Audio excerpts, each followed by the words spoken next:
जय सियाराम। समाधानम के सत्र नंबर 46 में आप सभी का स्वागत।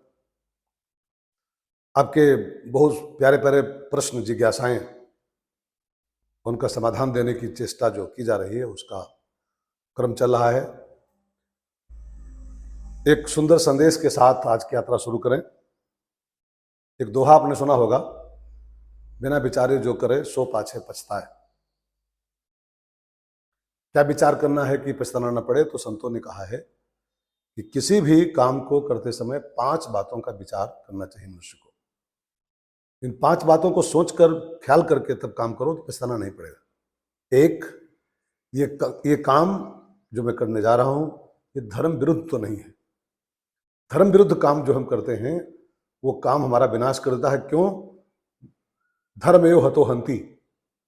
जो अपने किसी भी काम के द्वारा धर्म का विनाश करता है तो धर्म उसका फिर विनाश कर देता है। दूसरा पॉइंट है कि जो काम मैं करने जा रहा हूं इसका परिणाम क्या होगा। क्यों? क्योंकि परिणाम इसका हमको ही भोगना पड़ेगा। परिणाम में किसी की कोई हिस्सेदारी नहीं होती।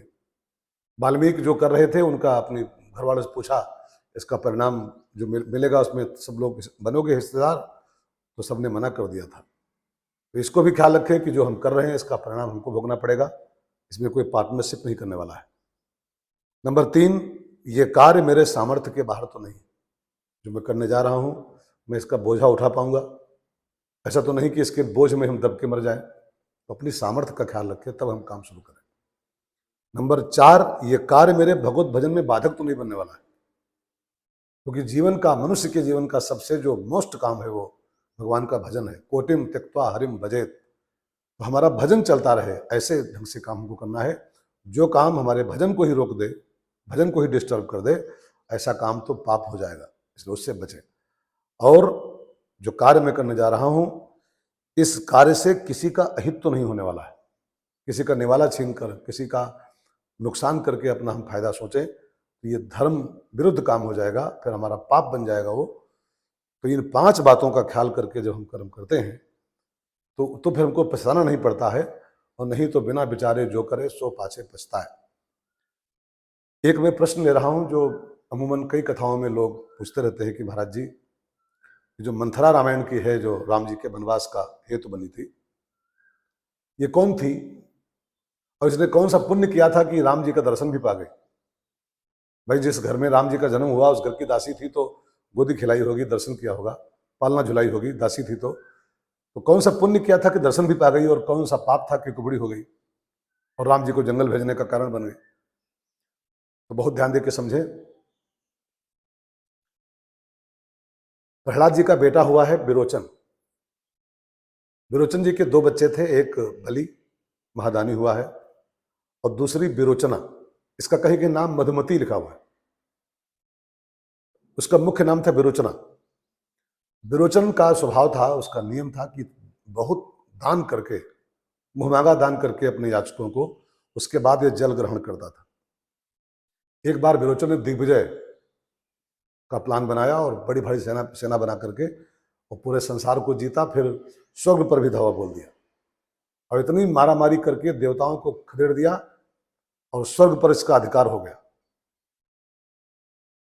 अब देवराज इंद्र बेचारा बेघर होकर के भगवान विष्णु की शरण में आया। तो भगवान विष्णु ने कहा कि भाई, उसको हम मार नहीं सकते हैं, प्रहलाद जी का पोता है, प्रहलाद जी का पुत्र है वो, और दूसरे इतना दानी है कि उसको हम कैसे मार सकते हैं? हमने प्रहलाद जी को वचन दे रखा है कि आपके वंश में किसी को मारेंगे नहीं हम। तो एक ही उपाय है इंद्र महाराज कि तुम किसी प्रकार जाओ, ब्राह्मण के वेश में जाओ, और विरोचन बहुत दानी है, उसे तुम दान में स्वर्ग मांग लो, घर मांग लो तो दे देगा वो।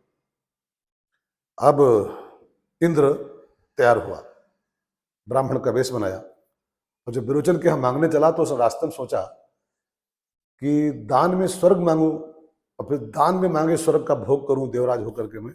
उसका अहंकार काम कर गया कि दान में मांगा स्वर्ग, मांगा हुआ स्वर्ग भोगे, ठीक नहीं है। तो जो मांगना ही, तो ऐसा करता हूं मैं विरोचन की मृत्यु मांग लेता हूं सीधे, बस मर जाएगा तो काम खत्म हो जाएगा। ब्राह्मण के वेश में इंद्र पहुंच गया विरोचन के द्वारे पर। विरोचन का नियम था, वो जल ग्रहण के पहले द्वारे आता था। ब्राह्मण देवता खड़े,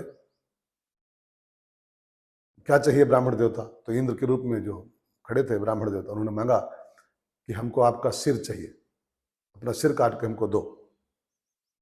अब विरोचन घबराया कि मेरी मौत हो जाएगी इसमें तो। पूछा, कौन है आप? कब पहले तो बताओ कि मैं जो मांगा हूं आपने दे दिया हमको। उसने हाथ में जल लेकर संकल्प कर दिया। फिर बताया कि फिर पूछा कि आप कौन है, पहले बताओ। तब इंद्र ने अपने वास्तविक रूप का दर्शन कराया। मैं इंद्र हूं, हमको तुम्हारी मौत चाहिए। तो अब विरोचन ने एक श्राप दिया इंद्र को सिर देने के पहले कि तूने धोखा दे के हमारा सिर मांगा है अपने स्वर्ग के चक्कर में, कि मेरा श्राप है कि तो स्वर्ग का सुख बहुत दिन भोग नहीं पाएगा। उसने अपना सिर काट के इंद्र को दे दिया, स्वर्ग इंद्र को मिल गया फिर से। अब विरोचन के का जब सिर लेके चला गया इंद्र अपने साथ स्वर्ग में, अब लिखा है कि विरोचन का बेटा बलि और उसकी लड़की विरोचना बड़ी बड़ी शस्त्र विद्या की विशारद थी। विरोचना बड़ी वीर योद्धा थी। उसने बलि को साथ में लिया और स्वर्ग पर धावा बोल दिया, मेरे मेरे पिताजी का सिर लेके गया है, धोखे से उसको मार के ले गया। तो जाके चढ़ाई कर दिया। विरोचना ने इतना तेज प्रहार किया कि देवता पूरे सब घबरा उठे, शरणागत हो गए बलि के। तो बलि बहुत उदार था हृदय से। उसने कहा, हमको हमारे पिताजी का सिर दे दो, हम जाके उनका दाह कर दें तो हम युद्ध विराम कर देंगे। इंद्र ने सिर दे दिया, बलि सिर पाके वापस चला गया, दाह कर दिया, राजा बन गया। लेकिन विरोचना नहीं मानी, वो लड़ती रही और नाग बाणों से मार मार के देवताओं को बींध दिया। लगभग सारे देवता नाग बाणों से घायल कर दिए। तब देवताओं की जो माता अदिति है वो शरण में आई विरोचना के, बहुत विनती की लेकिन नहीं मानी विरोचना। तब माता अदिति ने भगवान विष्णु का ध्यान किया, अपने बड़े बेटे का, कि कुछ करो ठाकुर जी, ये तो बिल्कुल विनाश कर रही है, हमारे बेटों को सबको नाग बाण से बीन दे रही है। तो विष्णु भगवान ने भी आके विरोचना से बहुत प्रार्थना की लेकिन नहीं मानी वो। तब भगवान ने गरुड़ को आज्ञा दिया, गरुड़ जी इसके जो नाग बाण हैं सब मार के खा जाओ, तुम सब काट के खा जाओ। तो गरुड़ जी ने जो विरोचना के छोड़े हुए नाग बाण थे सब मारने शुरू कर दिए।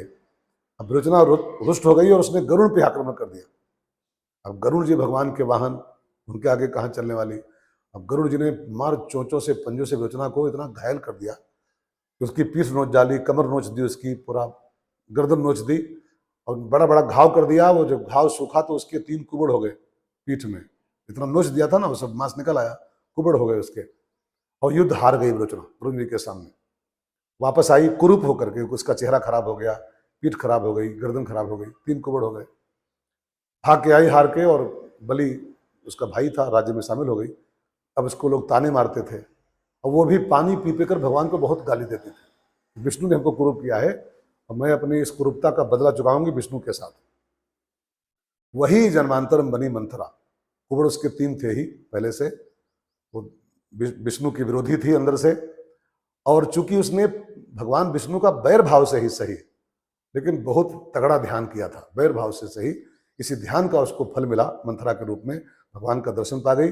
और जो बदले की भावना थी उसी कारण उसने राम के वनवास का प्रोग्राम सेट किया, राम को जंगल भेजा। तो ये विरोचन की पुत्री विरोचना ही मंथरा बन के पैदा हुई थी, भगवान का दर्शन पाई, जो कि भगवान को भजा था उसने बैर भाव से ही सही, और बैर भाव था इसलिए उसने भगवान को जंगल भेजा। तो ये जानकारी मुझको आपको देनी थी, कई लोगों को ये रहता है, प्रश्न ये रहता था। तो आपके नए नए प्रश्नों की प्रतीक्षा में, तब तक के लिए सबको जय सिया राम।